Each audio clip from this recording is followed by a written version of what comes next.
Welcome to the Union DJs podcast, the audio supplement to our Facebook page found at facebook.com/groups/Union DJs. I'm Adam Dutch, joined by DJ Sway. What's up, everyone? Well, like Adam said, this is a podcast episode dedicated to social media. And I know that's a broad topic, so perhaps we should specify. We're going to talk about Facebook, Instagram, Twitter, Snapchat, streaming mixed services, and anything else that's relevant to this area. Now, Sway, what social media platform has worked the best for you? I found when it comes to sending people information, Facebook is the best. But also when it comes to getting gigs, Instagram has gotten me the most leads. So I'd say those are probably the top two. Yeah, I've been on Facebook since there was only about 100 colleges on there. So it's been over 12 years, a long time. My personal Facebook gets a lot more messages than my actual DJ page on Facebook. However, I recommend that everybody have both. The tagging and just showing where people I'm at, I'm checking in, definitely gets a lot of interest on Facebook. However, I've noticed the age difference also. For the 21, 23 market, Instagram works better for me in that case. Oh, definitely. I'm not dealing with Twitter anymore. I've always hated Twitter. I just don't like the layout and how there's limits on things. The only people I really see using Twitter right now a lot are news professionals and journalists and authors. Well, I think you see a lot of artists on Twitter saying, "Hey, my new single is coming out." But I think for DJs, it's one of those things that is not really touched as much. I mean, you can automatically push your stuff to Twitter. Like if you're Instagramming, it just automatically creates a Twitter a tweet. So that's kind of the easy way you go without having to ever touch it. How are you using Snapchat? I am not on the Snapchat bandwagon. I should be, but I actually do not have one. I'm very big into journaling and archiving things. And for me, sending something out that's never seen again just doesn't do it for me. So I've never been totally into it. I know for especially younger generations, it's king right now. I'm working on some promotional things I can do with that. But basically, I like things that can be seen to a very, very wide audience.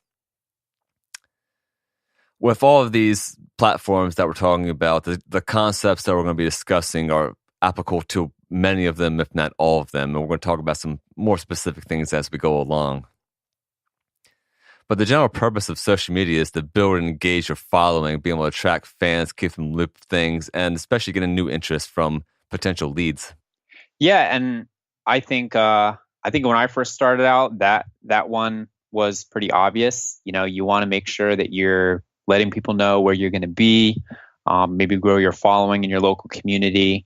And it comes down to frequency. So that's really important. But besides that, the second, I guess you could say, pillar, besides your following, is building your value and showing that you're a real DJ, so to speak. It seems like, especially nowadays, everybody has a bedroom set up. So, are you just the guy that DJs on his kitchen table every week, or do you actually play out? Show that you're getting gigs. This is really important. So it's sort of like a twofold purpose of having social media. And I recommend everyone post everything that's happening in their life as a DJ. That just doesn't mean, hey, I have a gig Friday night. It means, hey, I'm working on this mix. I'll post a thing about how we're doing this podcast right now because it's something that we're doing that's DJ related. The more you have and the more variety you have, the more likely you'll be seen and correct interest from people. Yeah, and there's really a lot of content you can do. If you're a new DJ, you can post videos of watching other people play, saying, "Hey, shout out to so and so." A great way to get into the community and rub shoulders with other people is, putting yourself out there, showing credit to others. So there's a lot that you can do in your social media pages, even if you're not getting gigs every single day, every single week. And one easy thing is, I see this frequently, but some people just don't think about it, is take selfies or photographs with people who show up at your gig, especially VIPs. Every time I visit another DJ who I know or have a DJ friend who shows up at a gig, I always get a photo of them and try to tag them in a future post. Yeah, and that gets into the whole analytics of stuff. But if you tag somebody, their friends, their followers see it, not just yours. Yeah, I do photography video as well, so I'll even show up at a gig and just do a few snapshots of the DJ and performance and just tag them, and you'd be surprised at how many of their friends will like that post, especially if that's the DJ who maybe doesn't have a lot of photography live gigs. Have you actually gotten followers from taking a video of another artist or DJ and having their following see your post and then liking your page? I've gotten friend requests. I don't know about actual likes to my Facebook page, but everything counts in the world of social media. Yeah. Adam, what would you say are some things that you'd want to avoid if, say you're new and you don't want to look like an amateur? Well, for one, is just make sure that all your credibility as a professional are there, the way you can yourself, the way you spell things. I've seen people actually spell the name of the town wrong on the flyer. I've seen people spell the venue name wrong. And that just shows that you don't care about what you're doing. And people, if they try to argue with me, will say, well, they get the point. Well, they also get the point that you suck at spelling. So if you are having yourself as unprofessional the way you are posting things, how are they going to think you're a professional when you're actually DJing? That's true. And if a venue's booking you and they see that, then they're going to, I know if someone spelled my DJ name wrong, I'd probably feel some type of way about that. So, I get that all the time. I've actually seen in a local paper, someone lists me as DJ Adam Dutch. Another venue on the same page was DJ Dutch, and another one was DJ Dutch Durham, which is my last name. So how did they get that wrong 3 times? I don't know. People often short my name the Dutch. That was a name I went through years ago, but Adam Dutch is my real name. I try to tell venues this, please advertise me this and only this. Well, especially nowadays where everyone's at a computer, copy paste, just get it right. It's easy. Oh yeah. Well, the reason I really pick about that is because of how search engines work. If they Google DJ Dutch, the first things that actually come up are DJs in the Netherlands. But if you look up Adam Dutch, I'm probably the only person in the world, and especially the country, with the first and middle name Adam Dutch. So all my DJ stuff will come up as soon as someone Googles that. Well, that's definitely an easy one. I mean, if you get that down, you're going to avoid a whole lot of other problems. I've seen another mistake, and we're all tempted to do this. We all have our own personal opinions, but it's really important not to post about controversial topics, especially on your fan page, or if you have a personal page you use for promoting your events.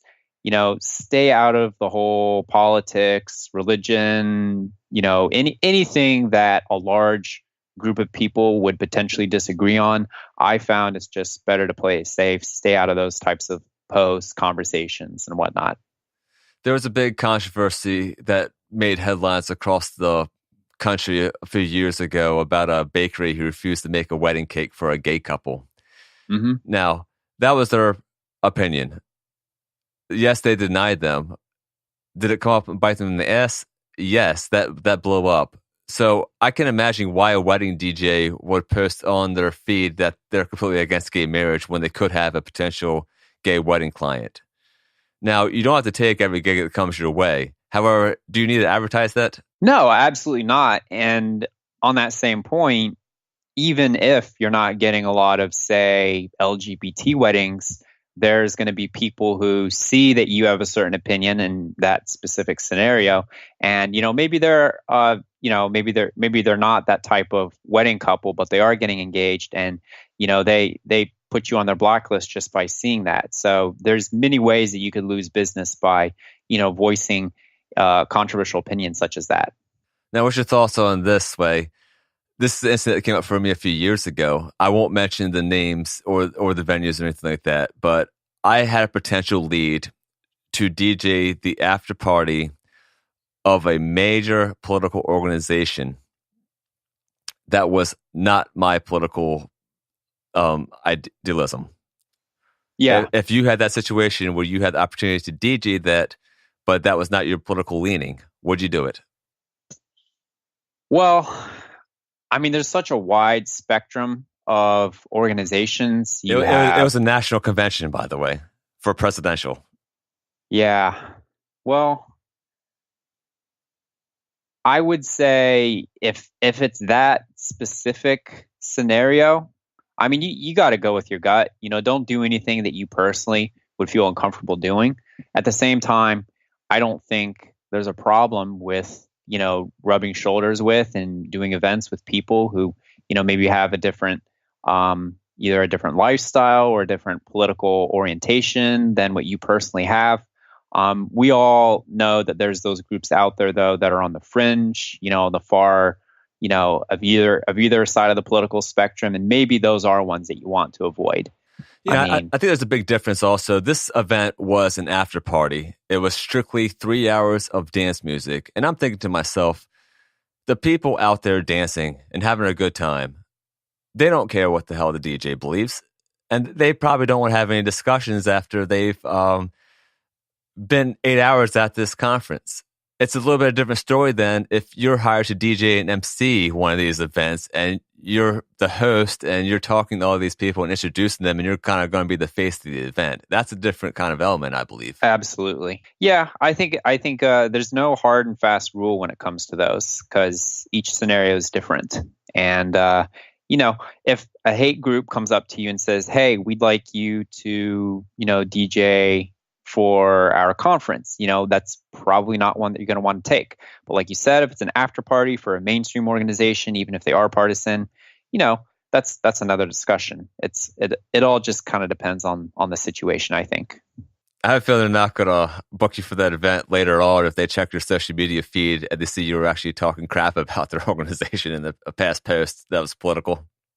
Oh yeah. No, I've gotten corporate gigs and events, parties on both sides of the aisle, so to speak.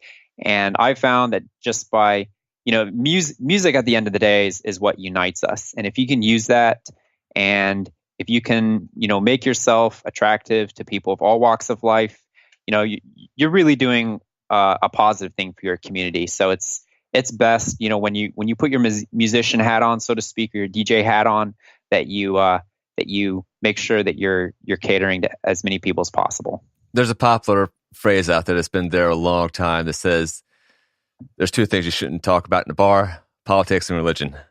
Exactly. Yeah, keep your social media in that same type of mindset.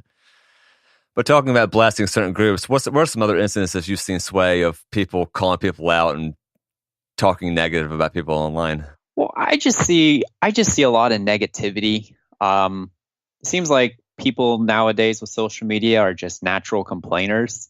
So, uh, when they have maybe a bad experience or someone treats them a certain way they don't like, the first thing they do is they go and they post about it, seeing how many sympathy likes they can get.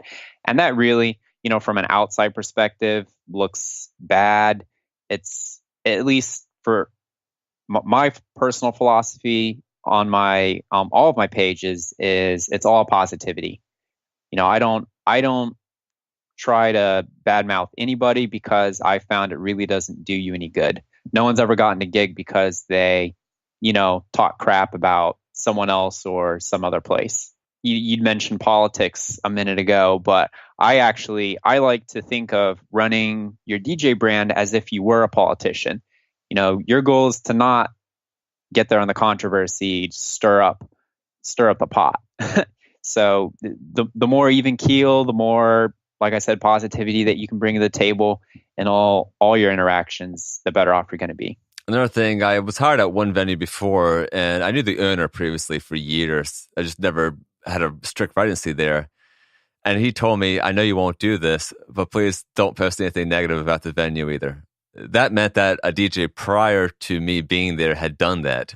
Yeah, I think it also comes back to what they see as negative versus you. You got to put yourself in their shoes. If there's like a story that makes the venue look bad, even if that wasn't your goal, then that's probably not something you should post.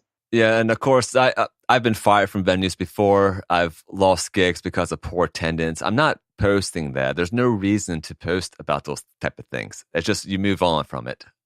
Yeah. So I see this a lot, but a lot of DJs, either because they're new or maybe they're just super busy and they don't take time, is they wait until the last minute before promoting an event. And it's you really got to treat this as part of the job. Nowadays, everyone's on social media. You have to make sure that you're on point. Don't say that you're DJing at a club if the doors open in 30 minutes. No one's going to show up. A lot of, believe it or not, a lot of marketing people I've found actually check to see if their artists, musicians, DJs promote the venues that they're playing at. That's a big aspect of whether or not you get booked. So show your venues respect, give them the plug, but do it in a timely fashion.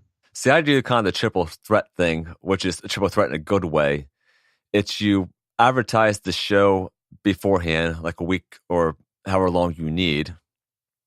You post at the beginning of the day, and you post as a check-in when you get there, because it's a constant reminder. It's three different ways to do it. This is more the case. I do this for bigger shows where it's more of a big deal than, let's just say, a residency that I'm at constantly, where people know I'm there every week. At that point, It's I always post at the beginning of the week all my shows for the week, so that way people are making their weekly plans. And I have people come up to me constantly who I don't see at shows, or maybe they live far away, and they say, "Hey, it looks like you're busy DJing." Yes, it is. I am busy, and you know that because you're seeing my post. Yep.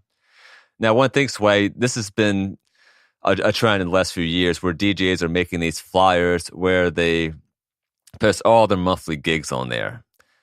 I love them in certain instances. In other parts, I hate them. Do you see any benefit of making these things if you're like playing 3 venues a month and it's like Captain Wings Bar and it says like September 1st, September 7th, September 8th. It has like 15 listings that it says like McKagan's Irish Pub, and then it says like Captain Jenky's Tiki Bar or something like that. How do you feel about those? I think it looks a little redundant, kind of cheap. If that's your situation, obviously you should still be promoting, but do you need to create a flyer that just shows those 2 or 3 names? It probably doesn't look very good. Yeah, I like the ones where it says like every Tuesday, every Wednesday, every Thursday, and then it has like the special events underneath. Yeah, that's what I was going to say. Maybe you have like a easy flyer for each of those saying this is, this is my monthly gig for Tuesdays, and it shows, the venue logo or whatever. Yeah, with each of those, that monthly flyer serves the purpose of not making it so you have to make a flyer for every show. You just have that monthly gigging thing, and maybe you're posting that every week. Exactly. Or better yet, set it as your profile photo on Facebook. Yeah, that's a good one too. But I think too, a lot of DJs get pressured, and this isn't always necessary. You don't have to make a flyer for every single gig. Obviously, whatever you post has to be attractive, eye-catching. I've seen, especially new DJs, they post a picture of a venue that they just Googled, and it's not a very good looking picture, whereas they could maybe take a generic, say, club image or an image of themselves and post and, plug the venue that way. But, there's ways you can be creative. You just have to make sure that it looks appealing, because I think, a bad post actually causes more damage than no post. No, absolutely. I think that's a way for DJs to gain your skill set as well. I mentioned this in previously, but graphic design is now part of our job, it seems like, as DJs. And when you are able to make some more creative flyers, like I make a template for a particular venue. If I'm playing a tiki bar, my flyer looks like it's supposed to take place at a tiki bar. If I'm playing an Irish pub, it looks like it's an Irish pub. If it's a sports bar, it looks like a sports bar. If it's a nightclub atmosphere, it's a nightclub atmosphere. And I just use that same template for that venue throughout the year. So anytime someone sees that design, they know exactly where I'm playing at. I don't do it for every show, but especially more important ones. Or you can do the monthly flyer where you have that one flyer template and you just list every Thursday. Boom, there it is. You can use that frequently. Yeah, and everyone's, with social media becoming more and more complex, like you said, this is a skill that we really have to master it. The venue will love you, by the way, for making these things. And on the flip side, people are thinking, yeah, I should charge the venue. Well, that's something you can negotiate. However, I can make a flyer for an event with a template in about 10 minutes. I don't need to charge the venue for that, and it's helping me at the end run of the day. So what are you doing? Are you buying those inexpensive yet high quality templates for $5 or $10 and using those to just Yeah, you have to be careful about some of them because some of them do look out of date or they have some corny graphics. I usually take those out of there. But I always ask the venue for the logo if I can't find the PNG online. I definitely try to get some photographer from each gig to use. And I'm working on some photo shoot ideas because if you have a good quality photo shoot with a great photographer, they're sending you a cutout image of yourself. You can use that on multiple things. People want to see you. They don't want to see these hot girl flyers anymore, it seems like, who aren't there at all. Yeah, that's so true. Yeah, unless you're DJing a strip club, there's no sense in really using these anymore. Exactly. And it might get the guys interested, but the girls who really want to show up are going to look at that and just roll their eyes. Oh, yeah. And especially having, when you're doing multiple DJ shows, if you have an opener or someone who's sharing a show with you, definitely make sure you have good photography of them as well.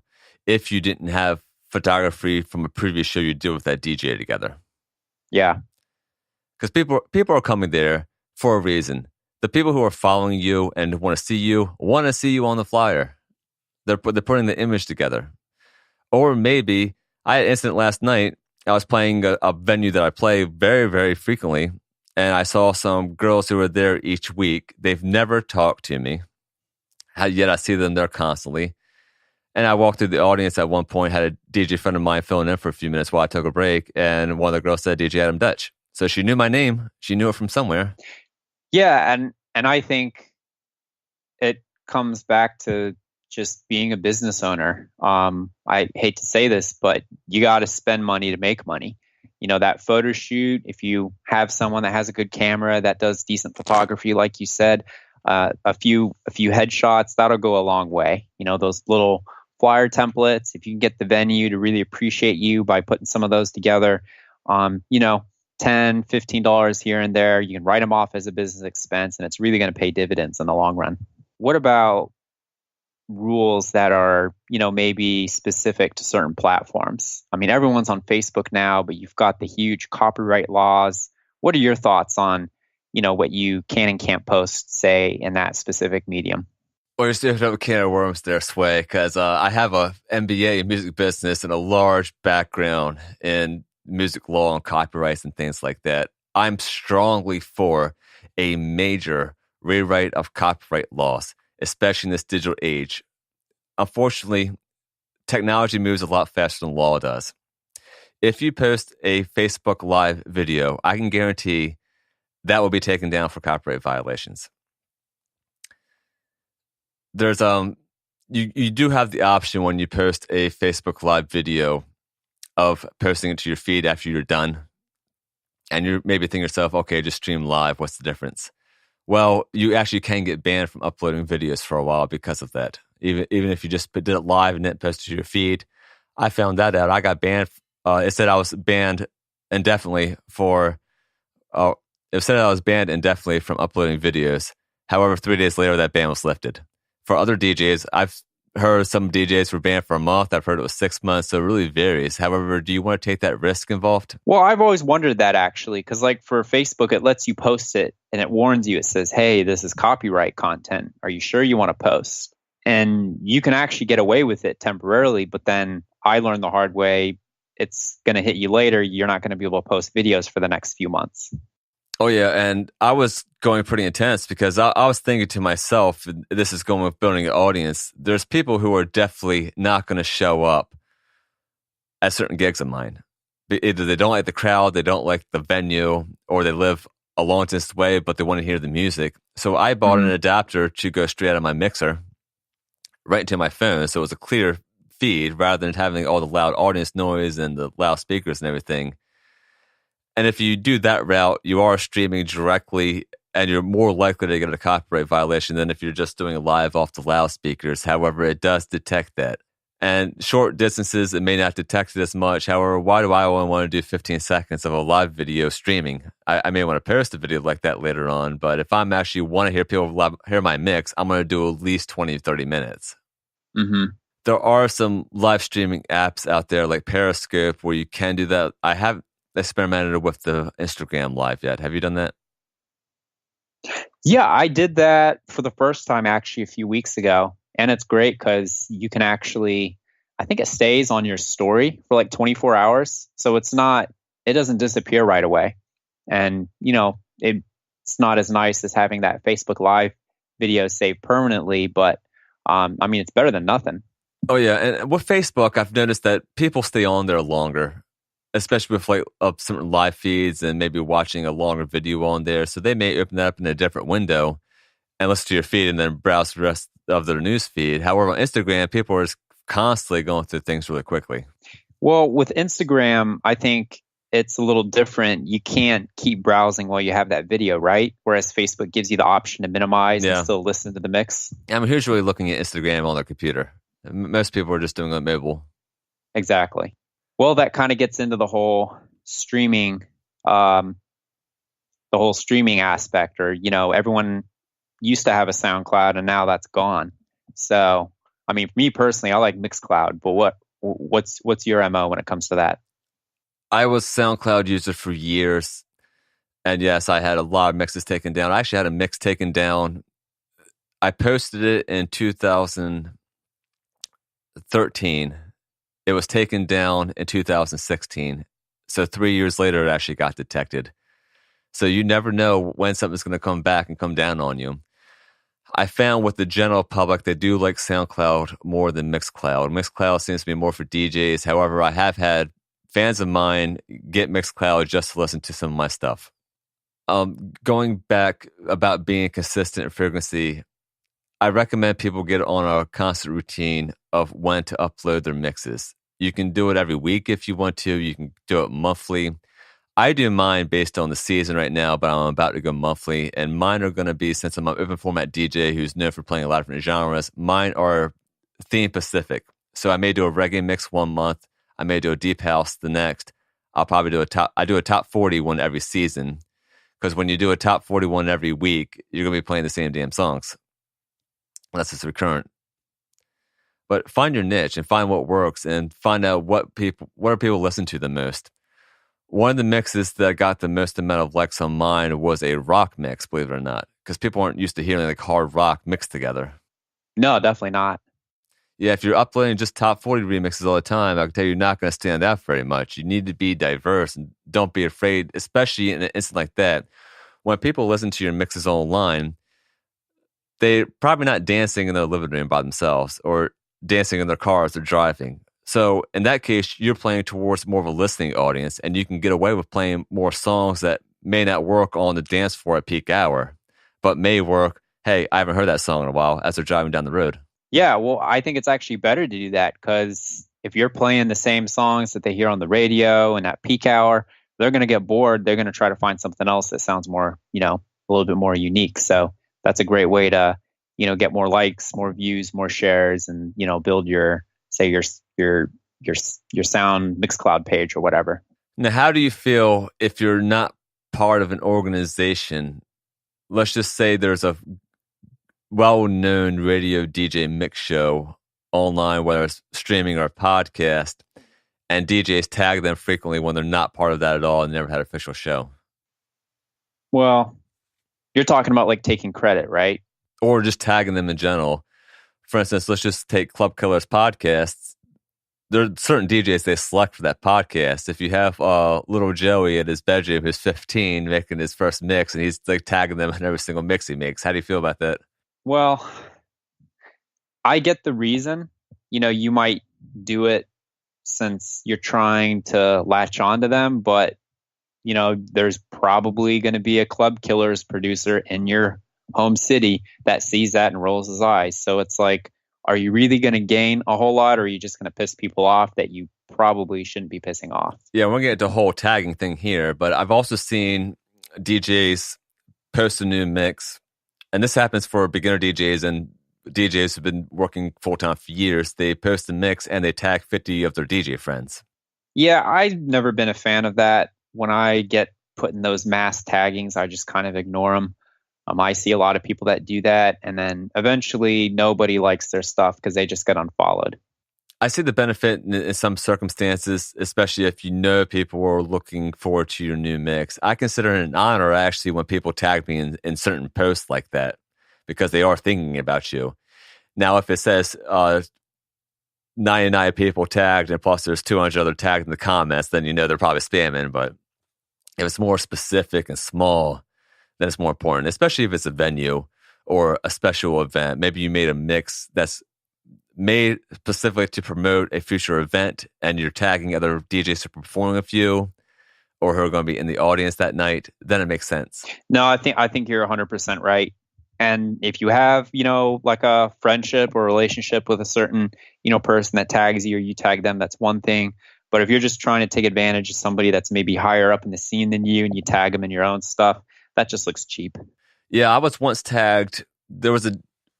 I want to call him beginner DJ because they never posted any actual shows. It was just one of these people who post them mixing online. They would tag me in a new mix like every 3 days. And I was like, what are you trying to accomplish here? I mean, if you want to do a show with me, just talk to me about it. Maybe we'll work something out, but I don't need to hear your mix every 3 days. It's getting kind of annoying. Exactly.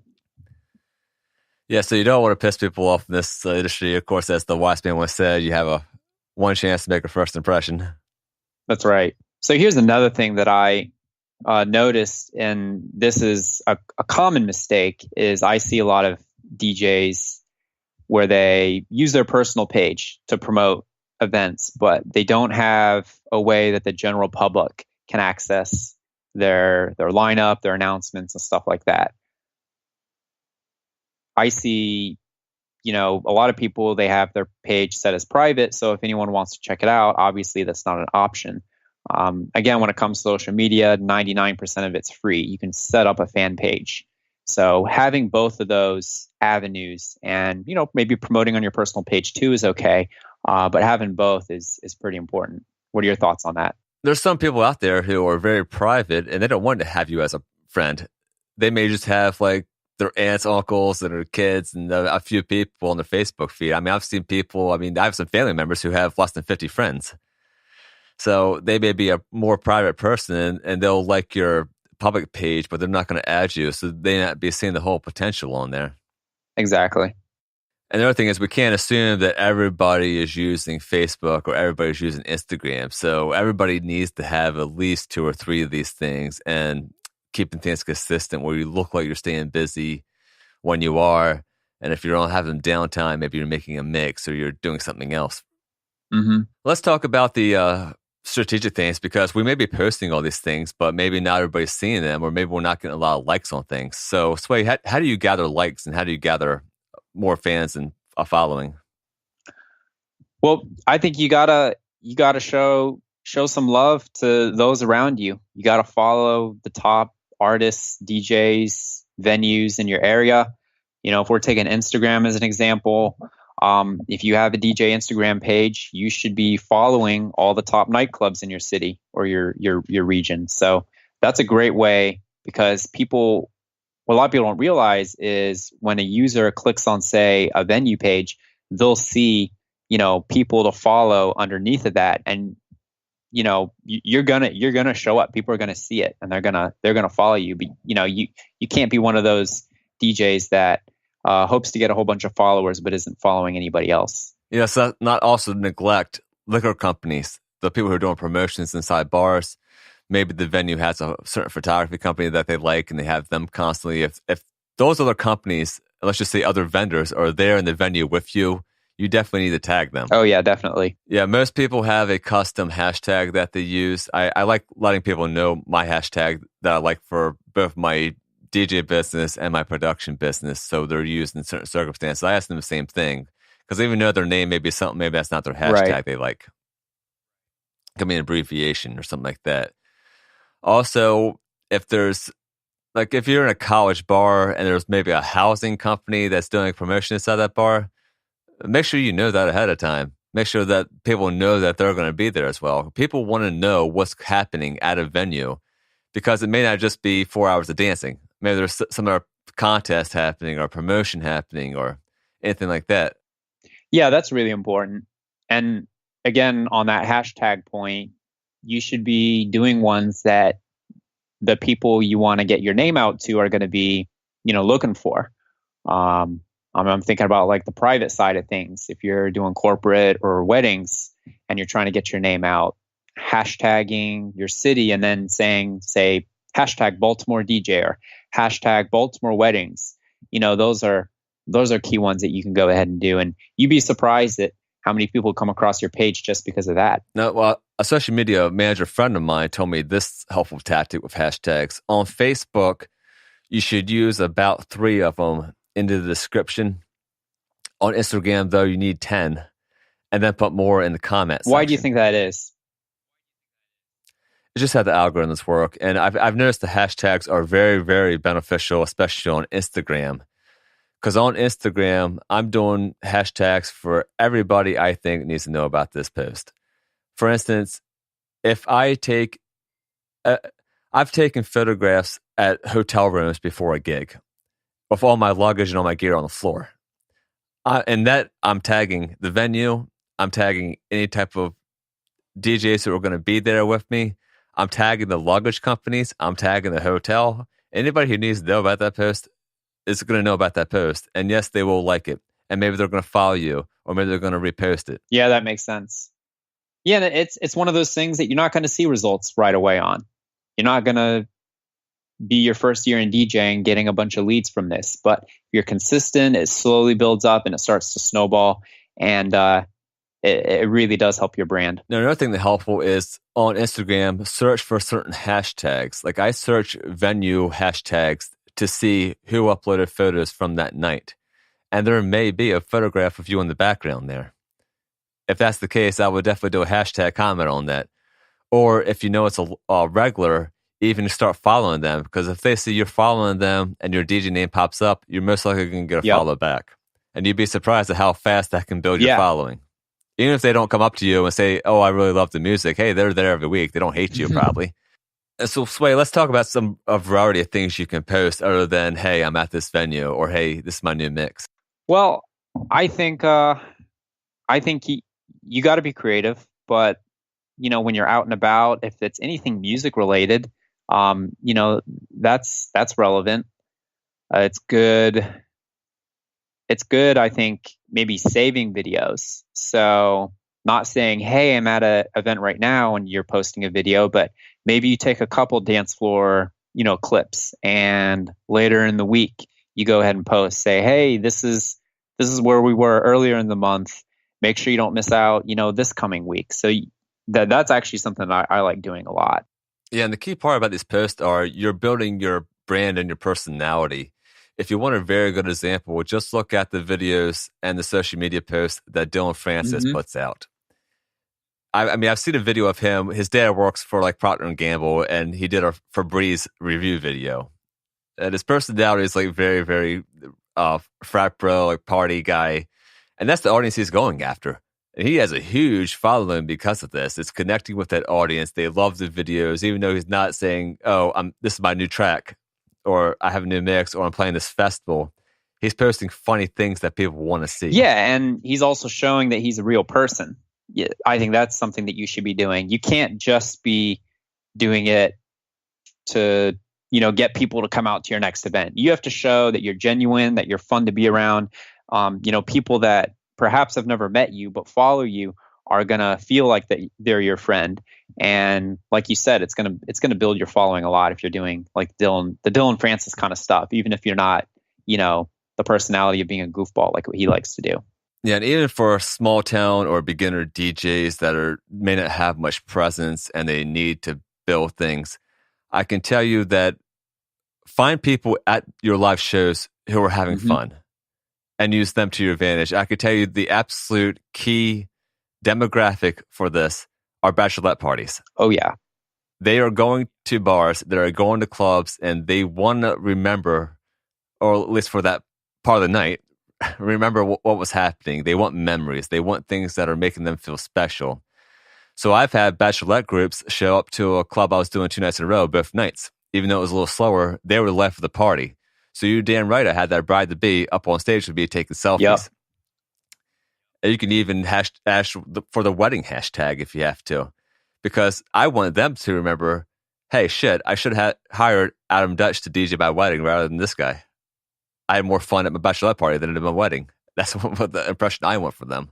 Yeah, and maybe you get those repeat customers too. If you can get those people on your side, what goes around comes around. So the more that you do that kind of thing, it really does pay off. Yeah, and your clients remember you, especially when you have private clients in the wedding market. I've made it a point. Some people are against this, but I think it's beneficial, are making friends with your wedding clients, because those people aren't going away from your life once they get married.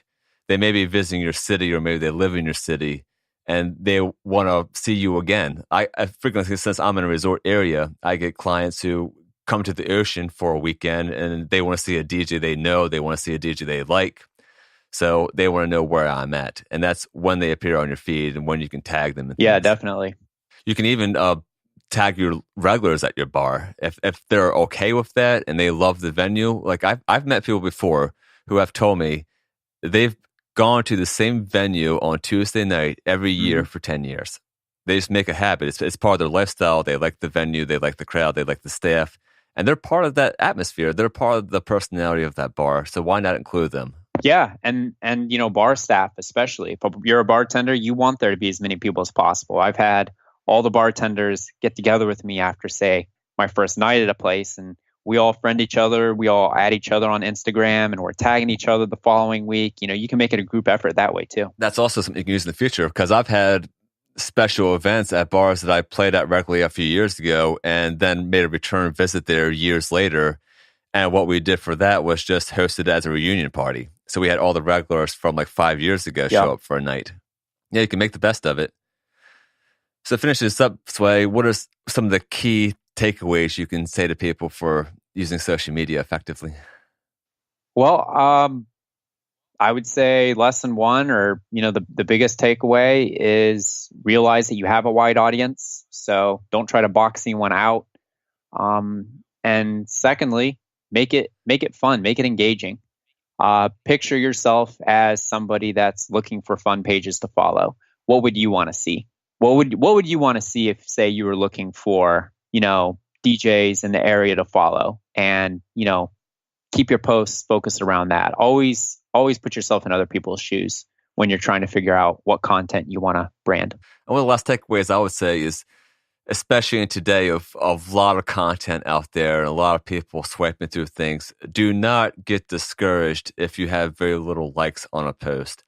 I had an incident a few weeks ago. I made a really good mashup, and it did not have many likes that I wanted to see on my Facebook. However, I posted it on Reddit, and it had like 70 times the amount of likes that I got on Facebook. So someone liked it out there. It may not have been keyed right for my Facebook audience. However, on another site, it worked very well. So also, there's people who don't like anything on your Facebook. However, when you see them in person, like, yeah, I know everything that's happening right now because you're posting frequently. They know what you have out. They know the mix you did. They know what venues you're playing. They know you're busy. And that's a key thing to keep in mind. Like, people aren't going to like the 500 posts they see in a day, but they're paying attention to you because you're consistent. It all goes down to, are they seeing it? And, is it having a long-term impact? Yeah, and I know DJs out there, they don't post any mixes out there. They don't post hardly anything about their gigs. However, they're gigging 7 nights a week, and people know they DJ. And it's because of the other things that they're posting. They're posting about what they have for breakfast. They're posting that they're at a certain baseball game. They're posting something they bought at the store. So what they're doing is they're staying active. People know what's happening in their life, and they're like, hey, yeah, I know that guy is a DJ. So when a recommendation comes up on a Facebook group, hey, I need a wedding DJ, they're most likely going to get tagged. Exactly. All right, everybody. Well, thanks for listening. We have a new podcast for the Union every single Monday. Be sure to subscribe to us on iTunes, Stitcher, or wherever else you get your podcasts. Be sure to leave us a review. It's facebook.com/groups/Union DJs. The show is produced by Modulation Studios. You can reach us at modulationstudios.com.